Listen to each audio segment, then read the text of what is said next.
Today's episode of Decoding the Unknown is brought to you by one of my favorite sponsors here. It's Shaker and Spoon. Shaker and Spoon allow you to have a luxury premium cocktail experience in your own home. And how do they do that? Well, they're a cocktail subscription box. Each month, they send you out a box just like this one. And in here is everything you need to get started with a cocktail. All you need to do is add 1 bottle of alcohol and you will be able to make 3 original recipe cocktails from world-class bartenders, designed by world-class bartenders. This is the Agno box. There will actually be footage of me making a different box at home because I kept this one here to show you guys what's in it. And then I made some B-roll footage at home with something else. But you get the picture. And in here, you get all of the stuff. You get these syrups.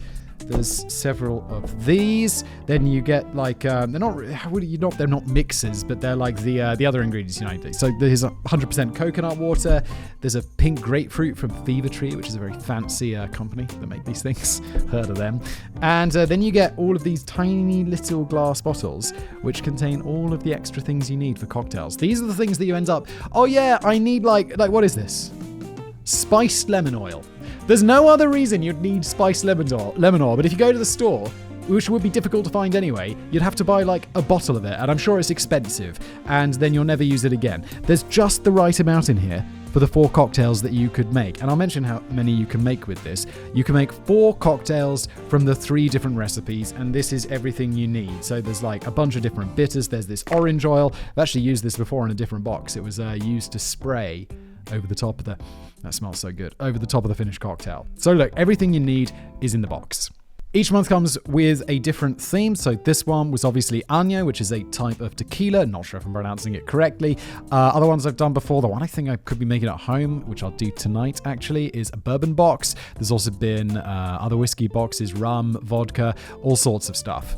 So all you need to do is go to shakerandspoon.com/decoding. You'll get $20 off at checkout. Again, shakerandspoon/decoding, $20 off at checkout. This is truly one of my favorite sponsors. I love them. I love mixing up these drinks. And now today's video.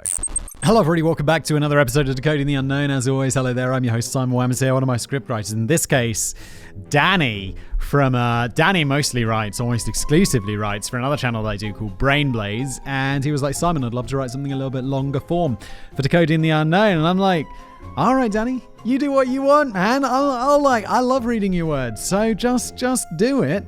And deliver it, and I shall read it. And that's what we're going to do today. The Curse of the Crying Boy painting. I'm vaguely familiar with this. Isn't this some like stupid like urban legends? I think it's based out of the UK, where there's like a painting of a crying boy, and then like every house that this painting's in seems to burn down somehow. And I think it's just like all a big coincidence. I feel like maybe I've talked about this in another video before, which is why I know about this. Or maybe it's just like read it in the newspaper when I was a kid or something. It's honestly, I think it's pretty silly out of the gate. So let's just jump into it and see what we've got.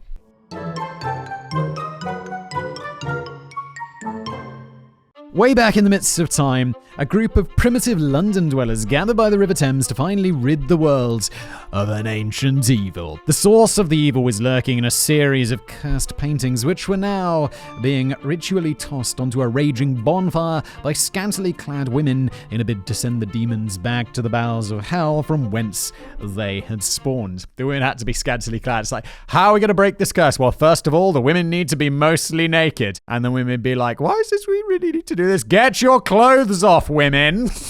This is the past. You don't have a choice. It's a bad plan, Ned. It's a stupid plan. I think it'll work. When was this? In the mists of time. So yeah, back in the day. It was a curse which had first come to light in the old haunted mining town of Rotherham in South Yorkshire. Really, this is where Danny's from.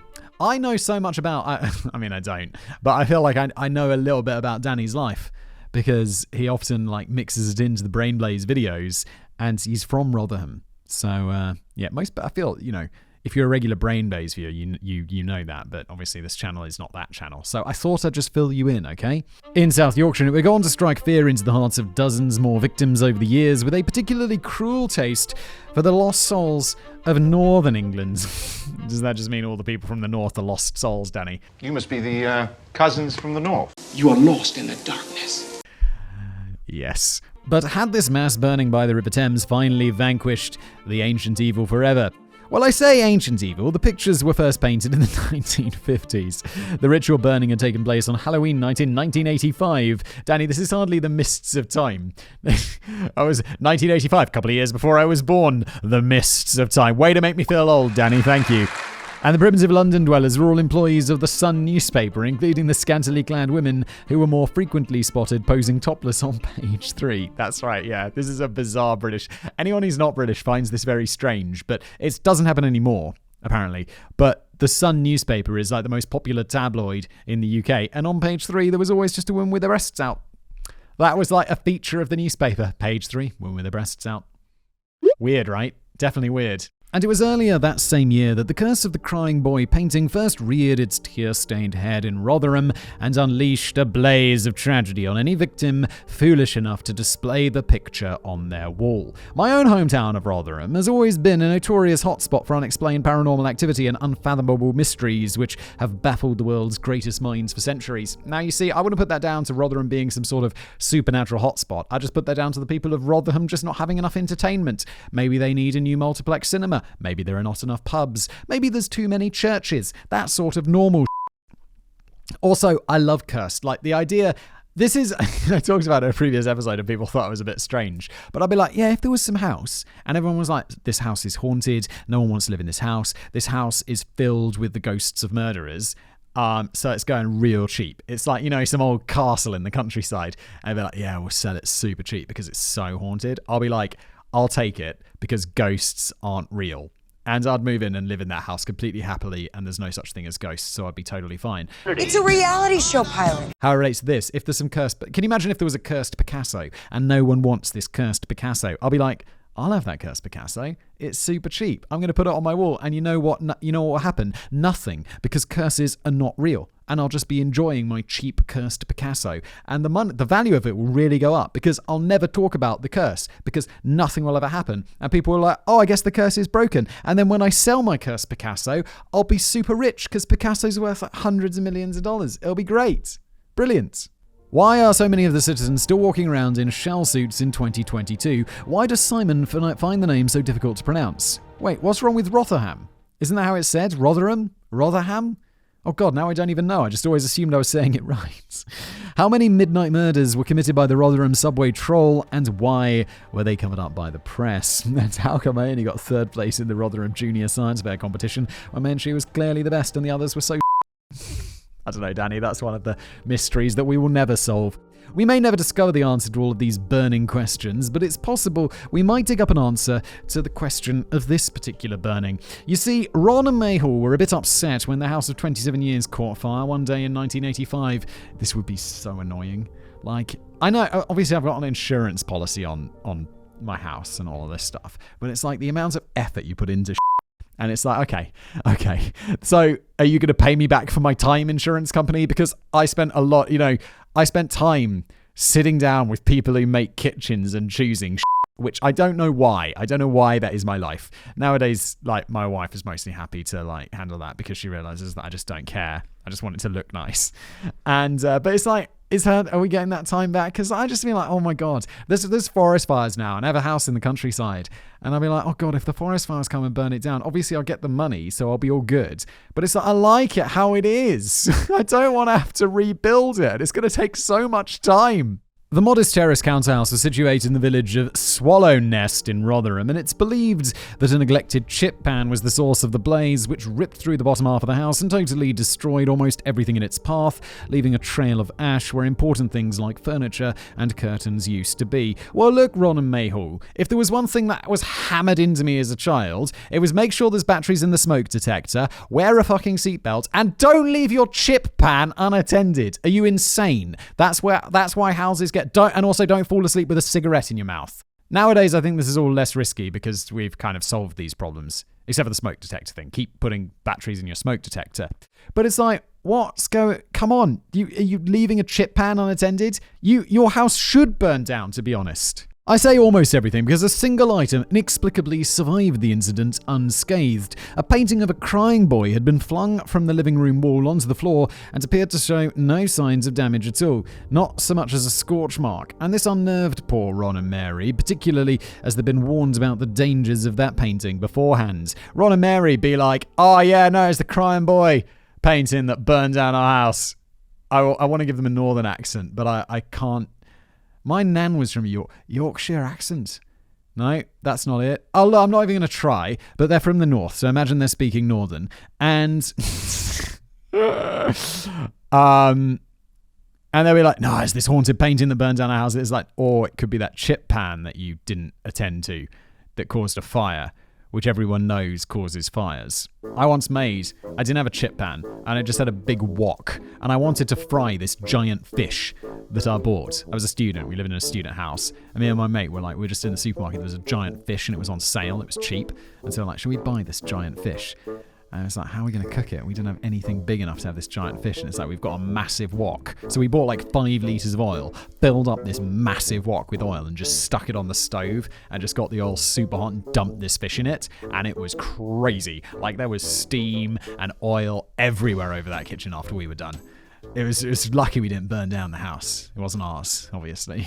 The whole story was first reported in the local newspaper, the Sheffield Star, based in the city right next door to Rotherham. That's the city where my nan is from. Sheffield is like an extended version of Rotherham with even more homeless people and an even bigger McDonald's. As the roving reporter for the Sheffield Star revealed in his piece, Ron's brother was coincidentally a firefighter called Peter, who had tried to raise the alarm when he first spotted the painting on the wall.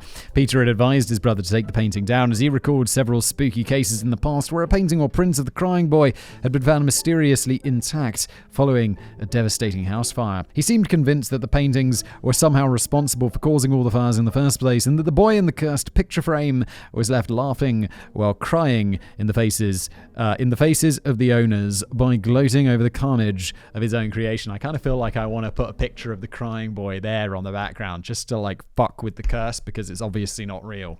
Just go print one out after this and just put it on the wall. Please don't do it. I like my job. Ron and May ignored the advice at the time, presuming that Peter had been going a bit overboard on the magic mushroom stroganoff again. But although Peter wasn't called into action himself to douse the flames of his own brother's subsequent house fire, Peter's firefighting colleagues had raced to the scene and backed up the story to the Sheffield Star. Fire Station Officer Alan Wilkinson explains that he had logged no less than 50 similar cases dating back to 1973, in which a painting of the crying boy had been found completely untouched in the aftermath of a house fire that pretty much had torched everything else, including the plaster on the walls on which the paintings had hung. I just imagine this like crying boy, painting. It's like soon, you got those like fancy tiles on the bottom of the space shuttle. Strip them all off, NASA. That's a waste of money. Just go put posters of the crying child. Just like put them on, like when people go around town and they put, posters for upcoming gigs on big boards around the town. Just do that to the bottom of the space shuttle and you'll honestly be totally fine, because that's how science works. Although he didn't believe that supernatural forces were at work, he couldn't offer the paper a logical explanation either. His wife had a go, though. She told the paper that she believed the tears of the crying boy put out the flames of the fire. Well, it's the best we've got to work with so far. It's also nonsense. Whilst Alan Wilkinson might not have been silly enough to believe in curses and superstition, it's interesting to note that when he later retired, he politely refused to accept the parting gift offered from his buddies at the brigade, a framed painting of the crying boy. It's like, yeah, look, I'm the least superstitious person in the world, but it's also like, I don't like this. I'd tear up that painting and wipe me whole with it before I let you near it.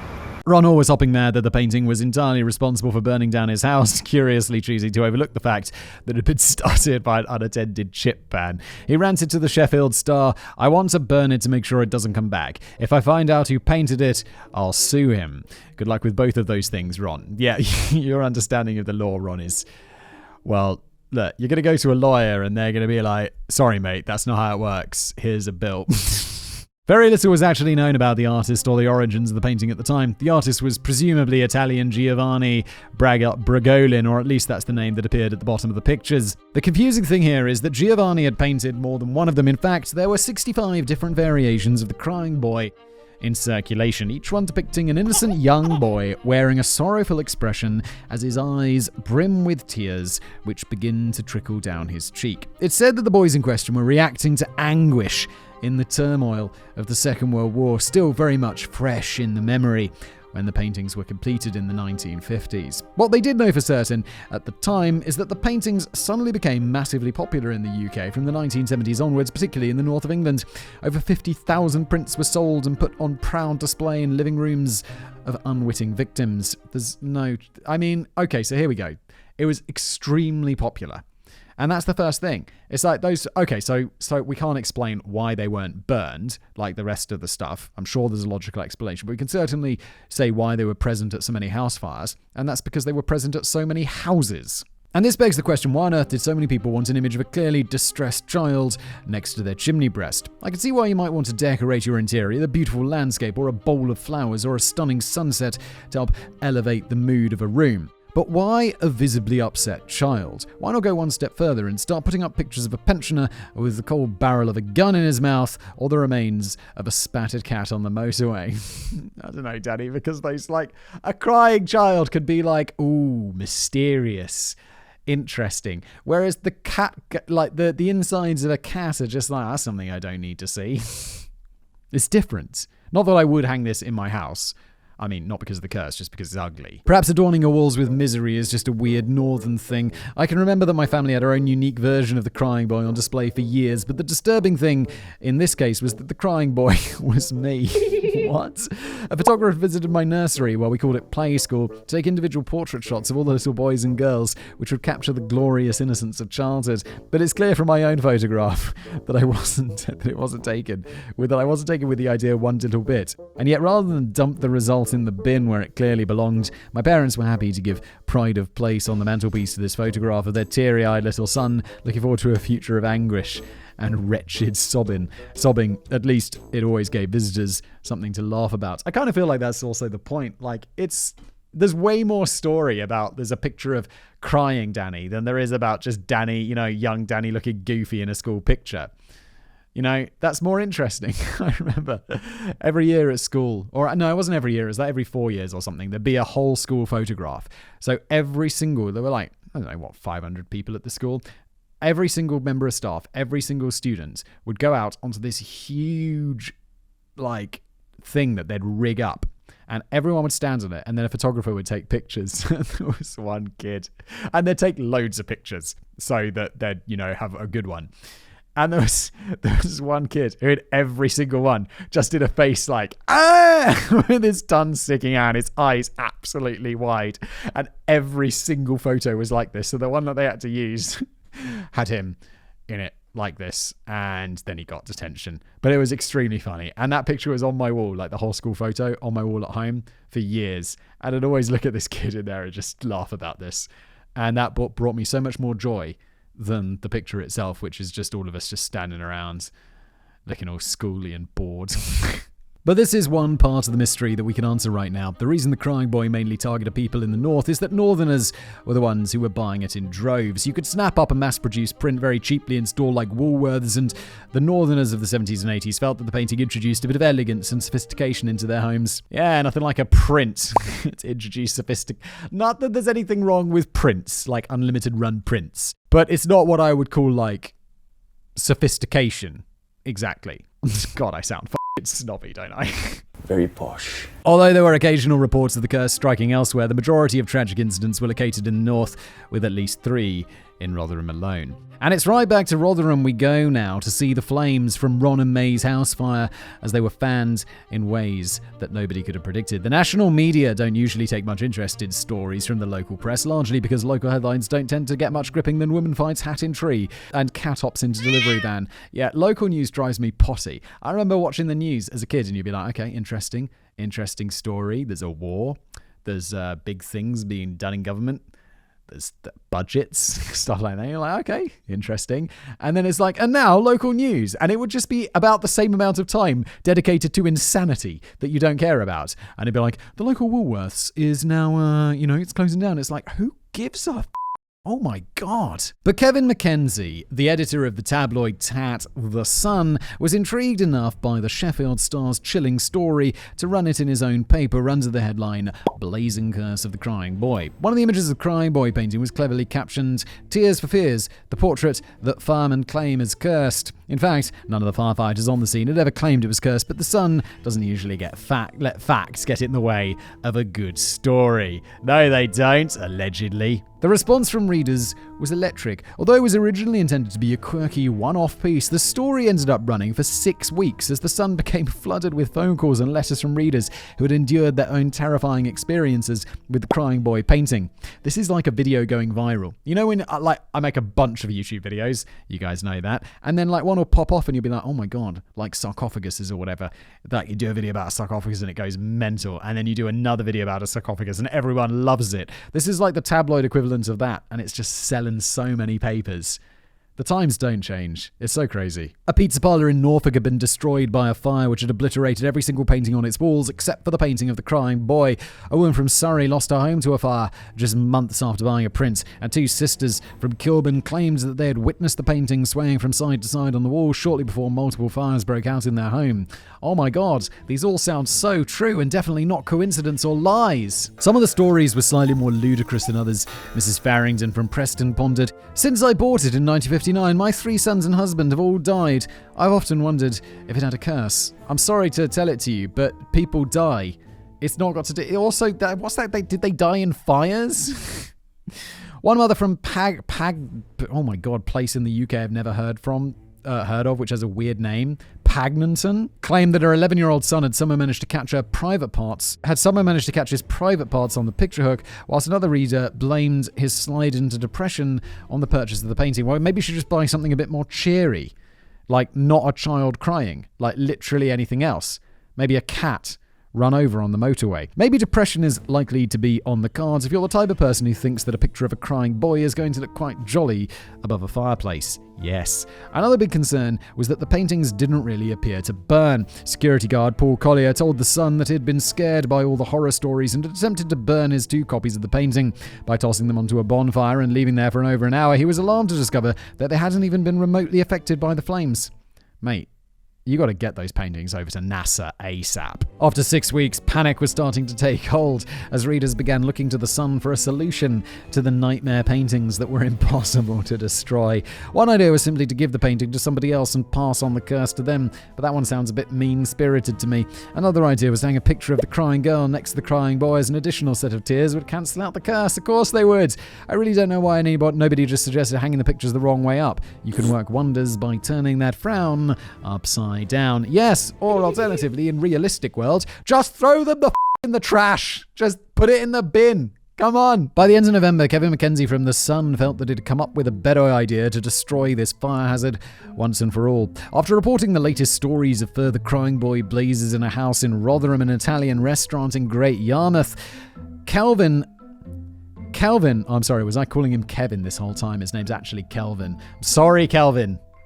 Kelvin had left a message for his readers. Enough is enough, folks. If you're worried about a crying boy picture hanging in your home, send it to us immediately. We will destroy it for you.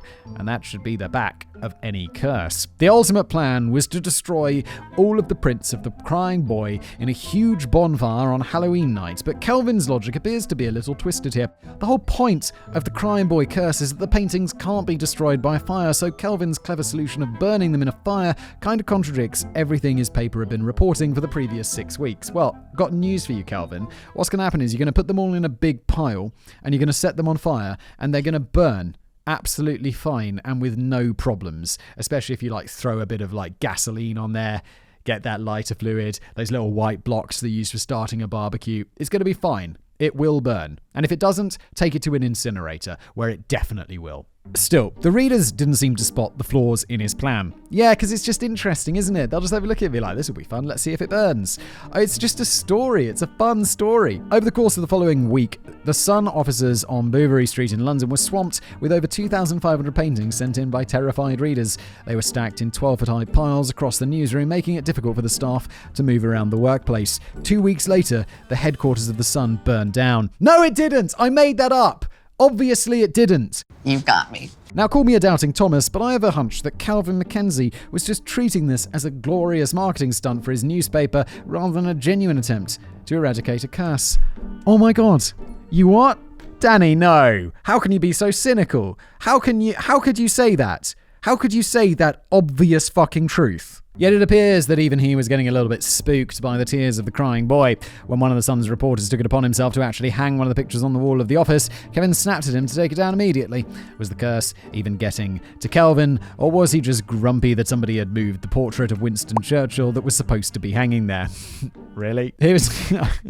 Very weird. He was certainly faced with a problem now on how exactly he was going to shift these 2,500 paintings that his staff were tripping over in the office. His original plan was to set fire to them on the rooftop of the Bouverie Street offices, but that was blocked by local fire brigades who refused to cooperate with such a silly venture. Yeah, you can't have a massive bonfire in the middle of London, mate. You got to get a van, take them all out to the countryside, maybe to some big farm somewhere, and just set them on fire like a normal person.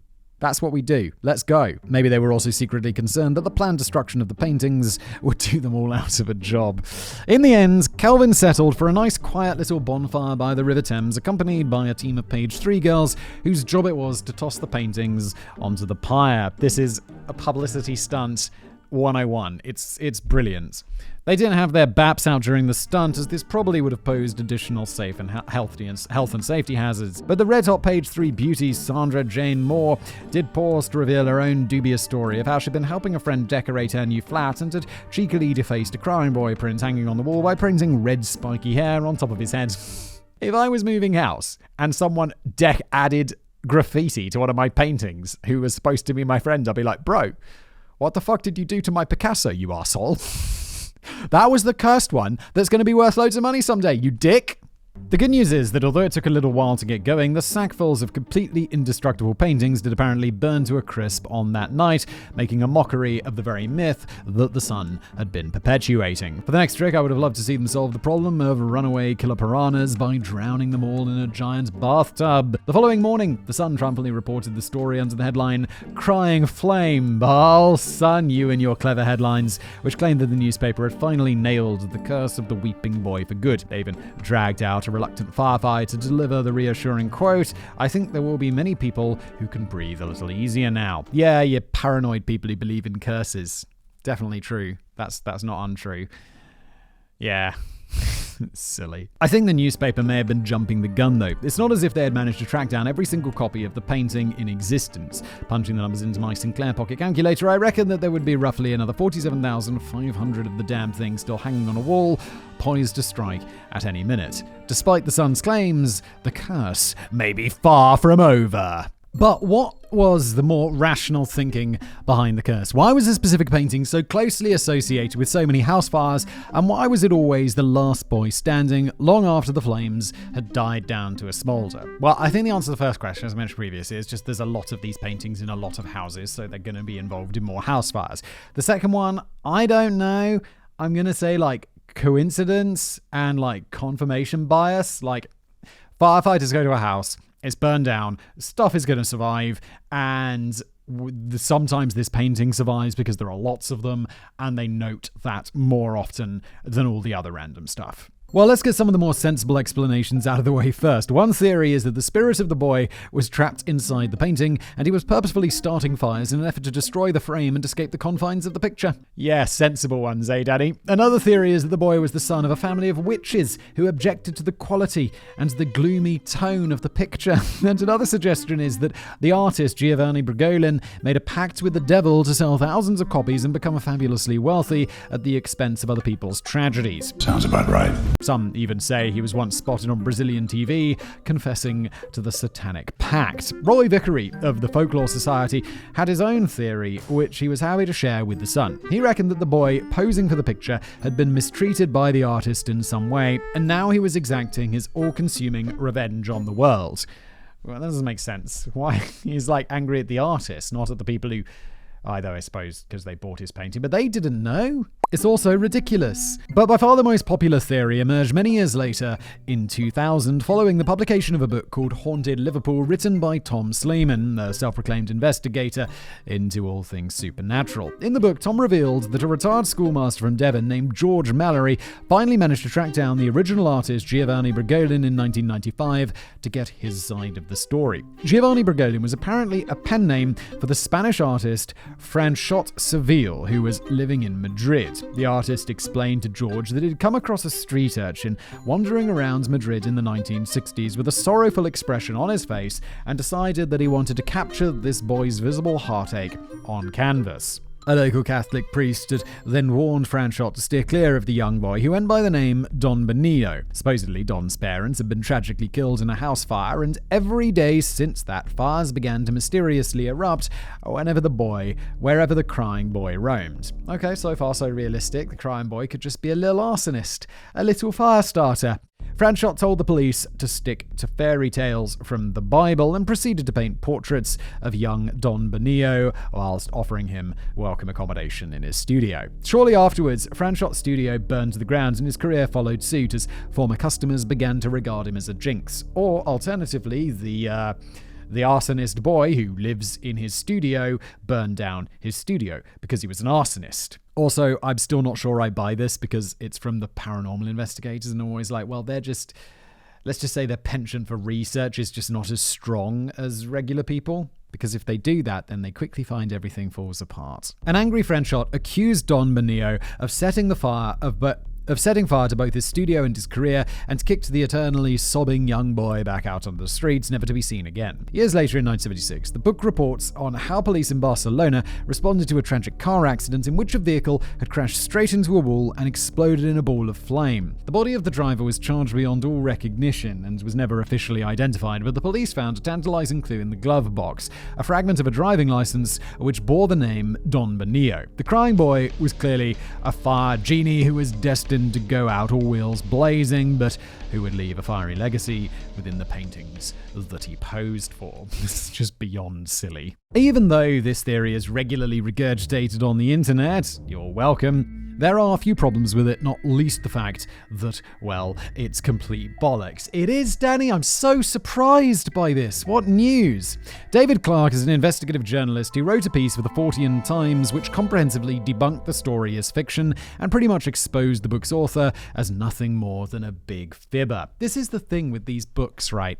And whether it's supernatural or crystal healing or all of this bullshit, my mother-in-law buys into all of this nonsense. Heal your body with, the grain diet and all of this junk. And I'm like, this is, when you write a book and you're a scientist and you're basing, it's we got to base it on fact. There's all of these studies. Imagine how much research there is to do. If you're the guy who's writing the crystal healing book, you're just grab a bit of amethyst and rub it on your face. Boom, done. And it's it's easier. There are people who are going to buy it because they're just taken in by your stupid scams. It's such bullshit. These people are fucking terrible and they exploit people and all of this. Oh my God. There's a latest, I'm not even going to talk about it because it's my personal business, but I just find it so exploitative of people who believe in this stuff. And it's just I just hate it. It's just a big scam. The original pictures were painted in the 1950s and the 1960s. There's no evidence to suggest that either the retired schoolteacher George Mallory or the boy Don Benito ever existed. And even if the fictional schoolteacher had managed to track down the original artist in 1995, whose real name, by the way, wasn't either Giovanni Bragolin or Franchot Seville, the subsequent interview wouldn't have been particularly informative, as the artist had been dead for 14 years. The Spanish artist's real name was Bruno Amadio, and much of his life is still shrouded in mystery. He never really took much pride in painting these series of crying boy pictures, but he quickly figured out that they were his biggest seller by far, so he carried on churning them out under the pseudonym of Giovanni Bragolin to avoid any direct association with them whilst raking in the lucrative profits. The pictures, how I feel about videos about ancient Rome, to be honest. Am I interested in any way after making 1,000 videos about it? No, not really. Do I continue to make videos about it because people watch them?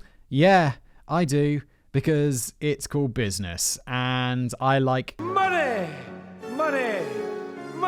Money. Well, money. What I don't particularly find them interesting or like making them. I do like that people watch them though, and I do like that I get paid for it. So hey ho. Do I have to be interested in everything I'm doing? No. The sort of people, I don't know, it's this privilege that you get when you're in a creative career. It's like, oh no, I only want to work on projects that I watched a really long YouTube video the other day. It was really good. I'm not going to name check it here because I'm going to criticize it a little bit. But there was one really privileged moment in the video where the guy was basically saying like, as a YouTuber, you should only be creating things that you love. But the video was also about whether it's possible to make a living off YouTube and all of this stuff. And I'm like, well, if you're only making things that you love and not considering what the market wants at all, I mean, look, making a living as a YouTuber is probably not going to happen for you. It's extremely unlikely. I'm sorry. But like, if you really want to try, you've got to give yourself a good shot, and you can't just make shit that you think is nice because no one will like it. I mean, it's much less likely. That's really taking your chances, which were small anyway, and making them infinitesimally small. And I feel it sounds like such a privileged thing. It's like such a, I should love what I do and get paid for it. How many people are really in that position of loving what they do all the time and getting paid for it? It is very small. It is very, very small. I think I'm very lucky in a position where 90% of the things that I do, I really like doing, and I get paid well for it. But to be like just making stuff you love and expect that to make you a living, is that some privileged shit right there? Otherwise, the video was really good. It was really long. It was just that one small part of it kind of rubbed me the wrong way. But everyone is entitled to their own opinion.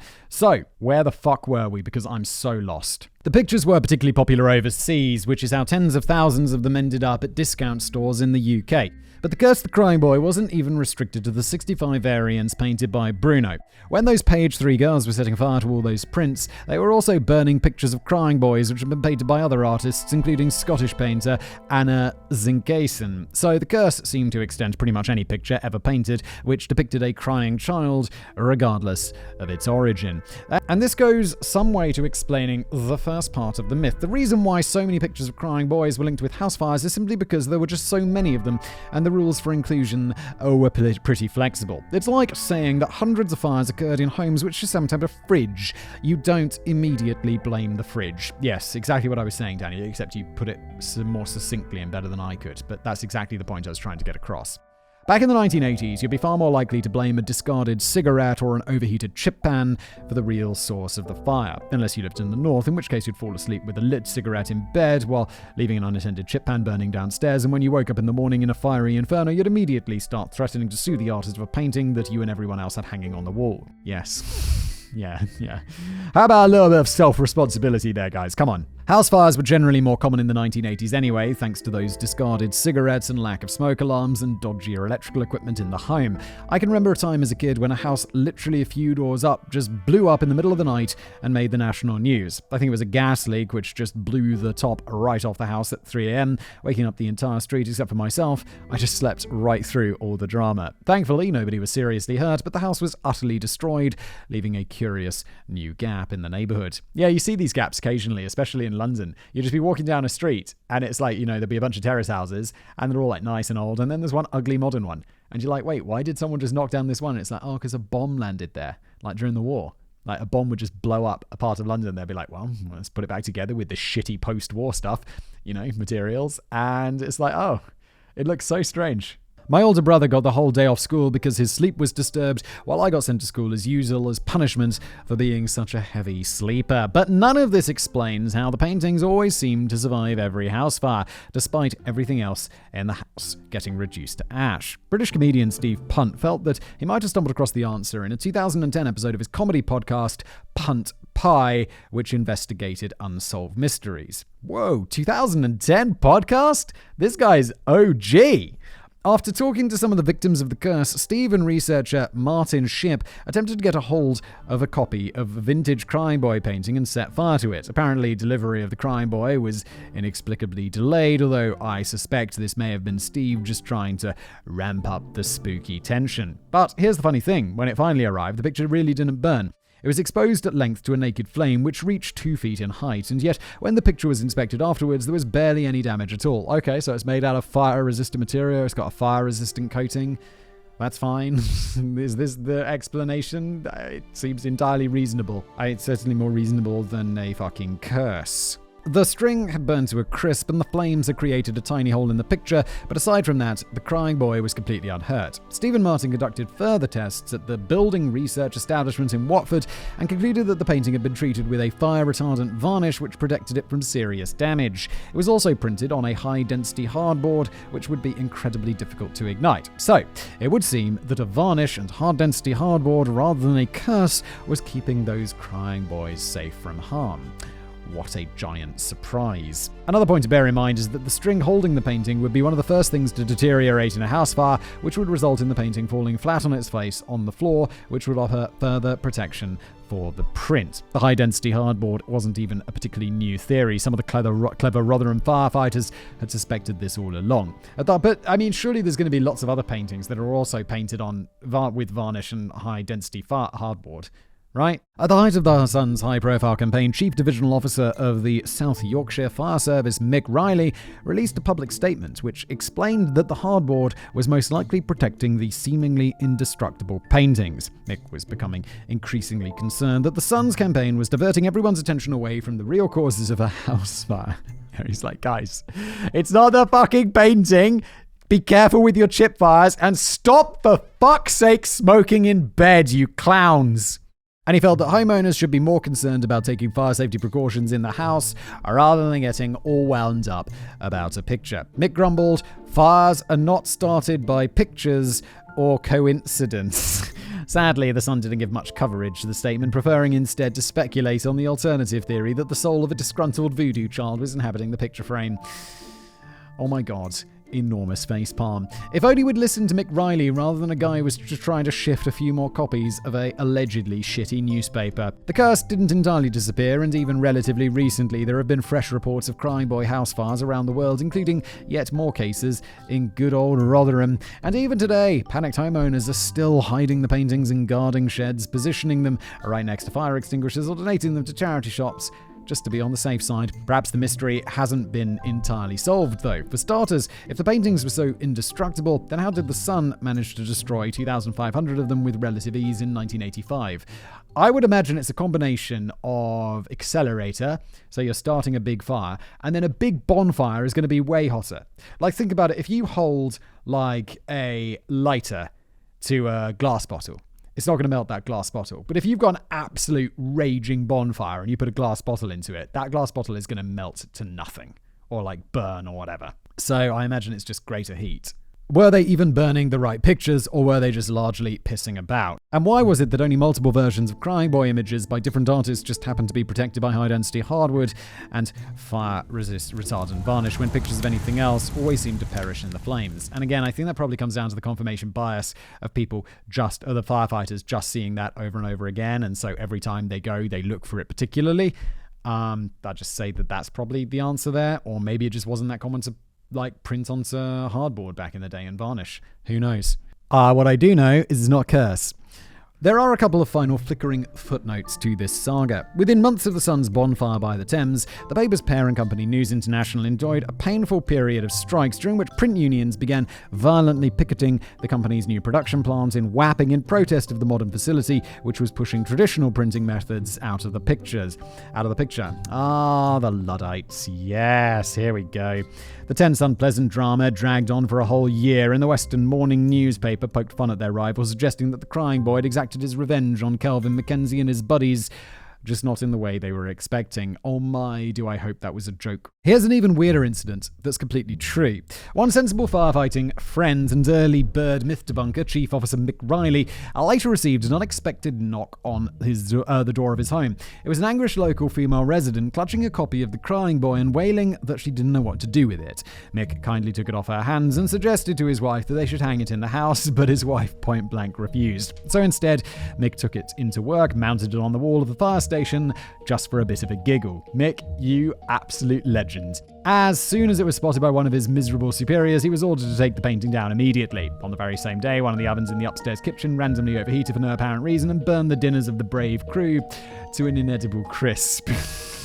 Oh, the jokes continue. Hardly a great tragedy, but think of the fire officers who were deprived of their sausage, eggs, and beans on that day. Could the crying boy still be destined to have the last laugh, or at least shed the last tear? And much more importantly, will Simon ever feel brave enough to display the crying boy on the wall of his own office? Danny, you predicted it. If I wants one for free, I heard a rumor that there are stacks of abandoned crying boy paintings littering up the banking next to the River Thames, each and every one of them in surprisingly pristine condition. No, there's not. This has been an episode of Decoding the Unknown. Thank you so much for watching. Hey, if you enjoy this show, please leave it a review, Apple Podcasts, wherever you get your podcasts, or if you're watching on YouTube, it also comes out as a video. Please do hit that like button, make sure you're subscribed, and I'll see you next time. Thanks for watching.